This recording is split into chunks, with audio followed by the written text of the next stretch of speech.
Okay, good morning everyone. So this would be your second video lesson for today. So make sure that you've watched this one para sa pagbalik sa room, no, i-review na lang natin about the compound sentences that we've discussed.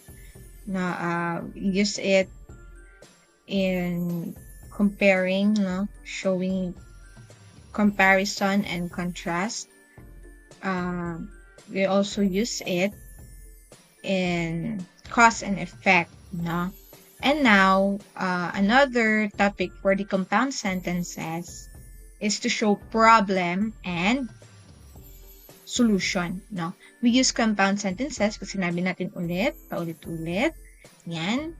Compound sentences are two simple sentences. Now, when we make two or more ideas, we can make our sentences more interesting, no? Or meaningful. Okay, so ang compound sentence, mabubuo siya using two simple sentences or two clauses, no? Dependent clauses or independent clauses, which we discuss in Filipino. Ang ibig sabihin nun ay sugnay, no? Kumbaga, bumubuo tayo ng pangungusap gamit ang mga sugnay. Kung sa English pa, those are called independent clauses and dependent clauses. We combine it together to make one sentence. Now, we will use compound sentences in problem and solution. Teacher, what is problem and solution? Just like what you're doing in your math subject, right? I'm giving you a word problem and then you have to solve it, no? Masolusyonan. Okay? So, when we say problem and solution sentences, yan yung sentence pattern where there is a concerning issue, may problema, and a remedy to the said issue. Ano ang gagawin in order to solve may problema and remedy to the said issue.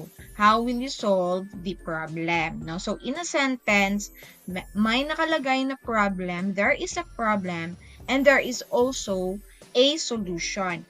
For example, in compound sentences, we have one simple sentence that shows the problem and another one simple sentence that shows a solution. And we combine it together or we make a sentence using, of course, the conjunction. No? Gumagamit tayo ng coordinating conjunction. Now, in problem and solution sentences, usually we use the conjunction so, no? So, yung ginagamit natin. Now, I have here an example. For example, Ella is hungry, so she eats a lot. Okay? Ayan. So, our conjunction here is the conjunction so. Okay. What is our problem in this sentence? What is our problem in this compound sentence? Okay, very good. Ella is hungry. Yan yung problema. Gutom siya, no? So, there is a solution to her problem. So, she eats a lot. Parang cause and effect din, no?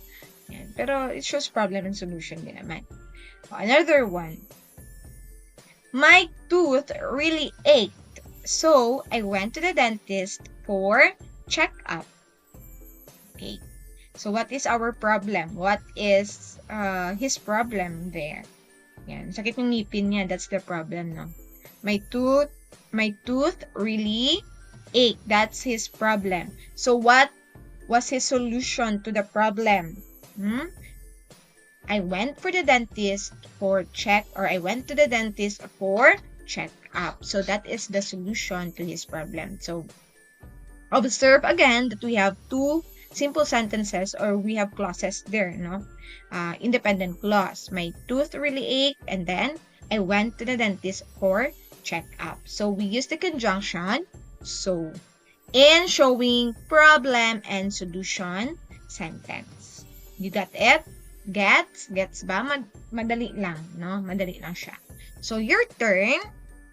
Mabilisan lang tayo, no? Kasi hindi naman masyadong complicated yung discussion natin. You just have to record it for you to understand talaga kasi baka ma-confuse kayo pag babasahin nyo lang. Pero I think when you just read your book and study about it, magagets nyo naman agad, no? Pero sige na lang, no? At least meron tayong video lesson for today, no? Yan. So answer practice page 340. So simple lang nang gagawin nyo dyan, no? Ano ba yung instruction dyan? Wait, let me see.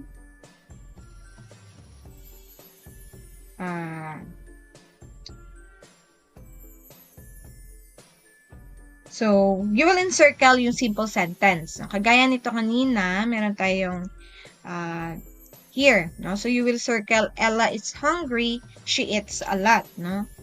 No. Sorry. Encircle the simple sentence na nagsushow ng problem. For example, here, you encircle, Ella is hungry. And box the simple sentence that shows the solution. Anong solution? She eats a lot, no? So, that one, yan yung ibabox mo. And then you underline the conjunction, yung so.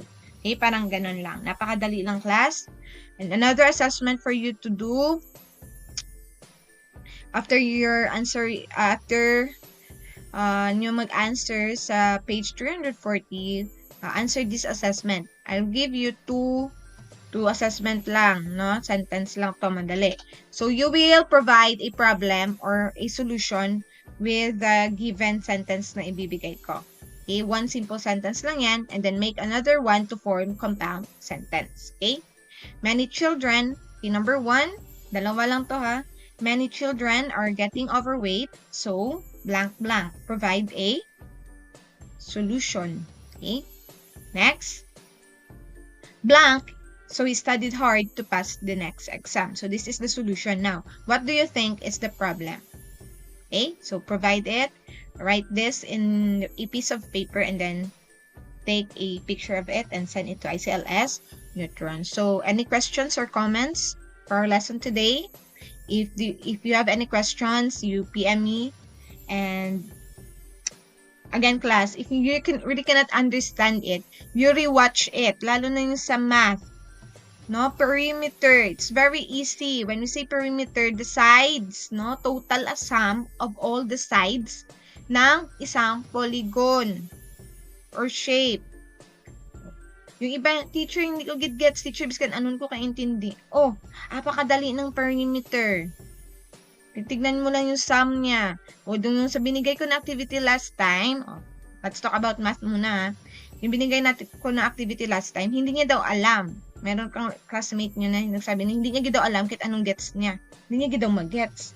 O sabi ko, those are regular polygons. No? Kung ano yung equal side niya, for example, rectangle, dito, meron siyang binigay na side, pero dito, wala siyang binigay na side. Ang side sa taas, yun din yung side ng nasa baba kasi equal nga sila. Nakuha? No? So, yun yung mga missing parts, missing sides. The same lang yan sa side na nakikita ninyo. No? Kasi equal lang yan. For example, sa hexagon, same lang yan. Kung ano ang side niyan sa gilid, yan din yung side ng ibang parts. Okay? Sana makuha nyo yan. And mapasa yan sa akin tomorrow. Last na talaga tomorrow ha. If meron pa talaga kayong mga hindi nasagutan, maminusan ko na talaga kayo. Okay? I will not give considerations anymore since binahaba na yung time ng inyong pagpasa ng requirements ninyo. Wala naman kayo masyadong ginagawa sa bahay. You just have to watch and answer, right? Okay, so you have more time to do it. Okay, so God bless everyone and ingat kayo always.